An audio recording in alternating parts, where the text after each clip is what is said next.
الفيديو ده عاملاه قبل ما انسى. لسه راجعه من مشوار، كنت راكبه تاكسي.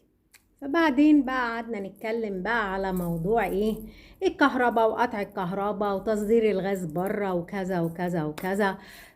وهنعمل ايه وهنسرق وهنجيب منين؟ ما هو ده الحل اللي فاضل لنا واحنا ما عندناش واحنا. رديت عليه قلت له إن الله لا يغير ما بقوم حتى يغيروا ما بأنفسهم.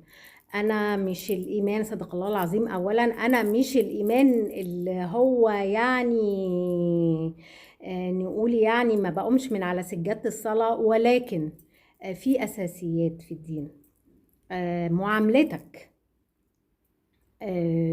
للناس، تنظيفك لذاتك الداخلية وروحك، وإنك أنت تتعامل بما يرضي الله سبحانه وتعالى.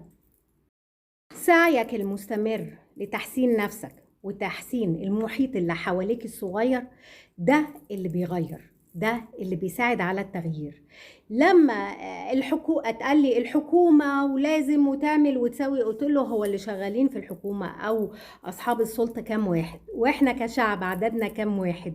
يبقى الأدعى إيه؟ إن الناس يبقى القيم عليها ضميرها. لو كل واحد راعى ضميره وراعى ربنا في معاملته لنفسه وللناس اللي حواليه وفي كل المعاملات اللي حواليه، الدنيا هتختلف.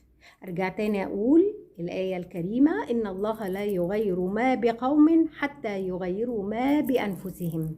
عايز الدنيا حواليك تبقى حلوة وجميلة، غير من نفسك الأول، حسن من نفسك، خلي عندك ضمير، راعي ربنا في معاملاتك علشان ربنا يرضى عننا وعن كل اللي حواليك. شكرا.